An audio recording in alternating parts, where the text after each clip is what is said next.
Halo semuanya, selamat datang di channel yang tidak layak untuk dihina ini. Sebelum kita mulai, atur posisi santainya, seruput kopinya, dan mari kita berkhayal. Di suatu ruang, ada dua sosok yang terlihat mengapung di sana.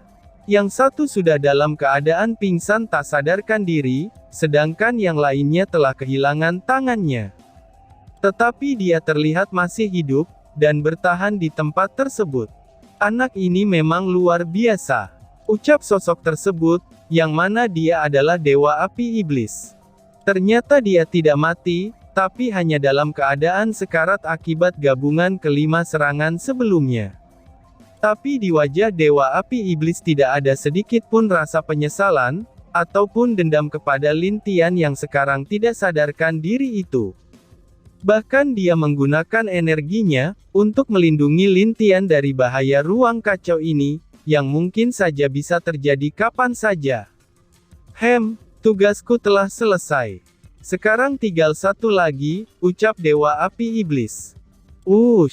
Sebuah bola cahaya keluar dari tubuh Dewa Api Iblis, dan di dalamnya ada seekor naga kecil yang sangat imut dan seperti tidak berbahaya. Naga kecil berwarna biru itu, memandang Dewa Api Iblis dengan tatapan marah. Kamu, apa yang telah kamu lakukan padaku? Kenapa wujudku jadi begini? Ucap naga kecil tersebut. Hahaha, bukankah wujudmu yang sebenarnya memang begini? Naga langit, balas Dewa Api Iblis. Wajah sang naga menjadi kaget saat memandang Dewa Api Iblis, tapi dia tidak menjawab dan hanya diam sambil memandang pria itu. Aku telah mengisap seluruh kebencian yang ada pada dirimu, dan sekarang aku akan melakukan satu hal lagi sebelum pergi. Ucap Dewa Api Iblis. Lalu sebuah cahaya keluar dari tubuh naga kecil itu, dan langsung menuju kening Lin Tian. Kemudian untuk sesaat, wajah naga kecil tersebut berubah menjadi sangat marah, karena dia tahu apa yang dilakukan oleh Dewa Api Iblis. Kamu sungguh lancang. Kamu tahu siapa aku, dan masih berani melakukannya. Bahkan Kaisar Langit pun tidak berani melakukan hal itu padaku. Ucap naga kecil tersebut. Hahaha, Kaisar Langit berbeda dengan bocah ini. Yakinlah, kamu tidak akan kecewa dengannya. Dan juga, jika kamu ingin mengalahkan Kaisar Harimau, maka kamu bisa melakukannya. Akan tetapi, itu hanya bisa dilakukan jika bersama dengan dia, ucap Dewa Api Iblis sambil tertawa. Mendengar jawaban itu, wajah naga kecil yang marah menjadi tenang. Memang benar, jika dia bisa mengambil kepercayaan Lin Tian, maka bukankah Kaisar Harimau akan iri padanya? Kamu benar. Aku adalah naga yang agung, tentu saja tidak akan kalah dengan kucing kecil yang kurang ajar itu. Hahaha, ucap naga kecil itu dengan wajah senang. Namun anehnya, naga berkepala 9 yang sebelumnya penuh dengan kebencian, yang hanya tahu menghancurkan dan meluluhlantakkan, kini telah berubah menjadi naga kecil yang terlihat tidak berbahaya dan konyol. Dewa Api Iblis tersenyum, ketika dia melihat naga kecil tersebut. Di dalam pikirannya, dia yakin kalau naga biru kecil ini bisa menjadi bantuan bagi Lin Tian nantinya. Tapi kok, kenapa kamu melakukan semua itu untuknya? Tanya naga biru kecil itu. Itu adalah sesuatu yang nanti akan kamu ketahui, dan sekarang waktuku sudah hampir habis. Dengan energi yang kuberikan kepadanya, maka dia bisa bertahan di ruang ini, ucap Dewa Api Iblis. Aku tidak mengerti dengan persaudaraan kalian, ucap naga biru dengan aneh kepada Dewa Api Iblis.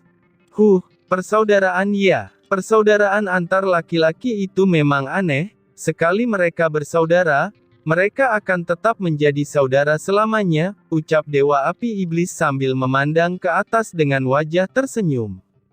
Tapi perlahan-lahan kakinya mulai menghilang, dan menjadi energi emas yang menyelimuti Lin Tian. Naga biru pun tidak mengerti, sebenarnya apa yang terjadi dengan orang ini. Setelah beberapa jam, Dewa Api Iblis sudah sadar akan waktunya yang sudah habis. Dia melihat ke arah Lin Tian sambil tersenyum, lalu hal yang sangat dia inginkan telah tercapai. Meskipun itu berada sedikit di luar rencananya, tapi yang jelas dia sudah puas dengan hasilnya. Saat dia memandang langit, dia melihat dua orang yang sedang duduk sambil menikmati teh, dan kedua orang itu melambai kepadanya dengan wajah penuh senyum. Melihat hal itu, Dewa Api Iblis juga tersenyum ketika melihat kedua pria tersebut. "Saudaraku, aku akan ke sana, dan mari kita minum bersama-sama seperti dulu, hahaha. Aku harap, kalian menyisakanku anggur yang baik di sana. Lalu untuk ketiga kakakku, tugasku telah selesai," ucap Dewa Api Iblis sebelum menutup matanya. "Katakan padanya, kalau aku tidak membencinya. Mungkin cepat atau lambat, dia akan mengetahui apa yang dia ingin ketahui," ucap Dewa Api Iblis dan kemudian menghilang. Persaudaraan memanglah sangat indah. Tapi itu juga berbahaya," ucap naga biru sambil menggelengkan kepalanya. Dia mungkin belum pernah merasakan apa itu persaudaraan, tapi yang jelas selama hidupnya ini, pasti akan ada saudara yang bahkan tidak berkedip untuk membunuh atau mengkhianati saudaranya sendiri. Baik itu demi harta, wanita, maupun kekuasaan. Dunia ini memang menarik, kenapa dulu aku begitu bodoh, dan bahkan sampai tersesat. Ucap naga biru tersebut dengan wajah tak berdaya. Lalu, dia memandang Lin Tian yang tidak sadarkan diri di depannya. Setelah ini dia akan bersama Lin Tian, dan jika dia merasa Lin Tian tidak pantas, maka dia hanya bisa membunuh Lin Tian atau membunuh dirinya sendiri. Karena selama ini tidak ada yang pernah bisa menaklukkannya, bahkan Kaisar Langit sekalipun saat itu. Dan bahkan dengan kekuatan Kaisar Langit dan Kaisar Naga pun, mereka tidak akan bisa mengalahkannya. Hanya satu orang, tidak, dua orang, yang benar-benar dapat mengalahkannya pada waktu itu. Dua orang itu adalah Kaisar Harimau dan Dewa Alam. Keduanya memang dewa penguasa terkuat dalam sejarah alam langit, dan alam binatang suci. Bukan hanya itu saja, keduanya juga sudah berada di setengah kaki di atas alam dewa ilahi. Karena itulah, mereka dibilang yang terkuat. Meskipun soal kekuatan dewa alam, itu hanya dia dan beberapa orang saja yang tahu. Karena pada waktu itu Dewa Alam tidak pernah ingin ikut campur urusan alam langit, bahkan dia saat itu yang masih dalam wujud naganya sebelum menjadi naga berkepala 9 pun, dia tidak berani mengusik Dewa Alam. Anak ini, kenapa dia memiliki kekuatan 8 elemen? Apakah dia adalah anak atau reinkarnasi Dewa Alam? Pikir naga biru. Naga biru terdiam untuk sesaat, lalu dia menggunakan mata naganya untuk melihat ke dalam tubuh Lin Tian. Di dalam tubuh Lin Tian, itu terlihat bayi kecil yang juga ikut pingsan, tapi dia terlihat tidak terluka parah seperti Lin Tian. Tidak lama setelah itu, ada senyum di wajah naga biru tersebut. Dan di saat dia akan mencoba masuk ke dalam tubuh Lin Tian untuk pergi ke tempat di mana bayi kecil berada, dia dilempar keluar dengan sangat keras sampai-sampai ekornya terbakar dengan api yang aneh. "Sialan, apa itu?" ucap naga biru tersebut. Mengaum. Sebuah naga yang dikelilingi oleh api aneh keluar, dan berputar-putar mengelilingi tubuh Lin Tian. Naga itu dengan marah menatap naga biru kecil tersebut. "Sialan, orang ini masih punya penjaga," ucap naga biru kecil. Di dunia dewa, setelah di hari Lin Tian menghilang, sekte seni bela diri terlihat sunyi, dan tidak ada sedikit pun aktivitas di sana. Tidak hanya di sekte seni bela diri saja, tapi di seluruh sekte, kerajaan, dan suku manapun, hal serupa juga terjadi. Dunia dewa sekarang dipenuhi oleh kesedihan, bahkan langit pun juga terlihat sedih. Karena di seluruh dunia dewa, awan gelap dengan hujan deras mengguyur seluruh wilayah di dunia dewa.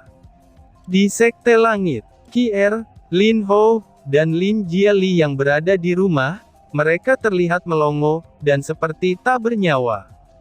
Mereka memandang ke sebelah kursi milik Kier, itu dengan penuh air mata. Ayah, ibu, bagaimana? Aku hebat bukan? Ucap seorang pria tampan dalam halusinasi mereka. Hahaha, baiklah, besok kakak akan menemanimu bermain. Ucap pria itu dalam halusinasi Lin Jiali. Kakak, ucap Lin Jiali dengan suara serak. Di puncak sekte langit, di sana ada Bing Yang dan istrinya, sambil memandang ke arah istana langit dengan mata yang sudah merah. Ayah bangsat, aku akan memukulmu. Sialan. Orang tua kurang ajar, apakah kamu pikir aku takut padamu? Ayo bertarung denganku. Kenangan tentang Bing Zhao masih jelas di benak Bing Yang, lalu tanpa sadar air mata jatuh membasahi wajahnya, dan dalam sehari dia sudah terlihat lebih tua dari sebelumnya. Hahaha, ayah bangsat, ternyata kamu masih hidup. Ucap Bing Zhao saat dia muncul di hari itu. Bing Yang merasa tidak percaya, kalau kata-kata itu adalah kata-kata terakhir yang didengar dari anak dan keponakannya. Dia masih ingat dengan jelas wajah tersenyum dari keempat pemuda yang berani mati itu, hanya demi melindungi mereka pada saat itu. Anakku, keponakan-keponakanku, kalian yakinlah, harapan kalian pasti akan aku wujudkan, ucap Bing Yang dengan wajah tegas, tapi jelas saja hatinya tak setegas wajahnya. Rasa sakit kehilangan orang-orang yang dia cintai, dan rasa sedih karena dilindungi oleh anak serta keponakannya sendiri, itu membuat dirinya hampir tidak bisa bertahan. Apakah Zhao Er dan An Er benar-benar sudah, ucap Ibu Bing Zhao. Wajah Ibu Bing Zhao terlihat sedih, sambil memegang erat tangan Bing Yang. Aku tidak tahu, tapi aku berharap mereka masih hidup, ucap Bing Yang dengan wajah berat. Mendengar hal tersebut, istrinya pun menggigit bibirnya karena kesedihan yang ia rasakan. Tetapi dia mencoba untuk tetap tegar, karena dia dan Bing Yang adalah panutan dari semua orang di Sekte Langit. Dengarkan aku. Untuk seluruh murid Sekte Langit, hari ini sampai 1 bulan ke depan adalah hari kesedihan untuk sekte kita. Tapi aku tidak tahu untuk seluruh dunia dewa. Ingatlah, mereka yang melindungi kita mempunyai harapan yang tinggi untuk kita, maka jangan kecewakan harapan mereka. Ucap Bing Yang dengan suara tegas dan agak serak. Semua murid Sekte Langit dan para tetua di sana yang mendengar suara Bing Yang, suaranya itu terdengar sangat serak. Dan sudah jelas, kalau dia berusaha untuk tetap tegar setelah kehilangan anak dan keponakannya. Kami akan menjadi harapan, teriak semua murid Sekte Langit dengan suara serak. Kami adalah harapan, teriak mereka lagi. Kami adalah harapan. Teriakan itu menggema ke seluruh tempat Sekte Langit, dan bahkan 5 paviliun yang sekarang sudah lengkap dengan paviliun Assassin, yang dipimpin oleh anak dari dewa pembunuh yang bernama Jing Lao. Dia bergabung setelah mendengar informasi dari Heian, dan langsung menghadap Lin Tian untuk mengucapkan kesetiaannya kepada Lin Tian. 5 paviliun. Ingat, kita adalah harapan Kaisar, dan jangan kecewakan harapan Tuan kita. Ucap Zhao Lu dengan wajah serius dan mata yang merah. Bai Ying terlihat sangat sedih karena kepergian bayi kecil, dan hatinya terasa sangat sakit. Padahal dia masih belum lama bersama ayahnya sendiri, tapi sekarang demi dunia ini dan dirinya, ayah yang selama ini baru dia temui telah pergi lagi meninggalkannya. Kamu pembohong, ucap Bai Ying dengan air mata di wajahnya sambil menatap langit. Heian, Zhao Lu, dan 2 orang lainnya tidak dapat berkata apapun untuk menghibur Bai Ying, karena mereka tahu betapa beratnya kehilangan ayah yang baru saja dia temui. Ayah, kamu penipu. Ibu pasti tidak akan memaafkanmu, ucap Bai Ying tanpa melihat keempat orang itu, lalu dia berbalik dan pergi dari sana dengan mata merah, dan air mata yang membasahi wajahnya. Heian, bukankah kamu seharusnya menghibur dia? Tanya Zhao Lu. Apa kamu bercanda, kenapa aku harus? Belum Heian selesai menjawab, dia melihat ketiga temannya itu memandang dia dengan tatapan aneh. Hei An pun terdiam, namun bukan berarti dia tidak memiliki perasaan terhadap Bai Ying. Tetapi masalahnya adalah, ayah Bai Ying yang ternyata adalah Kaisar Harimau. Bahkan jika itu ayahnya sendiri yang meminta Bai Ying untuk menikah dengan dirinya, pasti Kaisar Harimau akan menghancurkan wajahnya sampai tidak berbentuk lagi. Sudahlah, kami tahu bagaimana perasaanmu dengan dia. Jadi kejarlah. Laki-laki harus bisa menghibur wanitanya di saat seperti ini, meskipun jika wanita itu belum tentu menyukaimu. Ucap Jinglao sambil menepuk pundak Hei An. Kalian, wajah Hei An memerah karena malu, tentu saja itu karena dia tidak dapat menjawab perkataan dari ketiganya. Kamu pergilah, jika kamu tidak dapat menghibur Bai Ying, maka jangan anggap kami saudaramu lagu, ucap Yue Liandao dengan wajah tegas kepada Hei An. Hei An langsung terdiam, lalu dia memandang ketiga orang yang menganggap dia sebagai saudaranya itu. Untuk pertama kalinya dia merasakan perasaan manis ini, dan dia mengingat kata-kata Lin Tian dulu. Kamu bukan bawahanku, tapi kamu saudaraku, ingat itu. Tidak lama setelah itu dia tersenyum, tapi ada duka di hatinya saat memikirkan Lin Tian.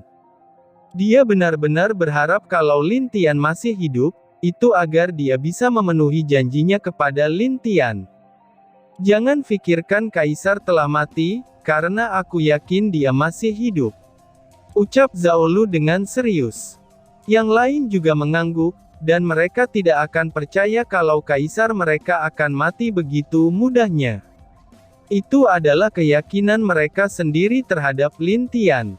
Aku pergi dulu. Jika aku berhasil, aku akan mentraktir kalian nanti. Ucap Hei An sambil mengangguk, lalu terbang menyusul Bai Ying. Melihat hal itu, wajah ketiganya terlihat senang.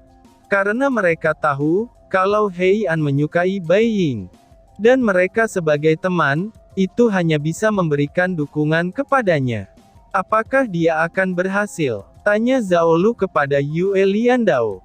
50-50. Mungkin kalau Kaisar Harimau ada, maka tingkat keberhasilannya menjadi 30-70, ucap Yue Liandao.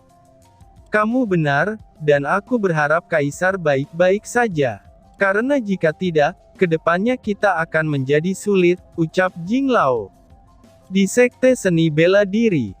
Sejak Lin Tian pergi Mu Suanyin belum bangun dari pingsannya. Dia selalu mengigau, dan memanggil-manggil nama Lin Tian dalam mimpinya, dan itu membuat semua orang di sana menjadi sangat khawatir.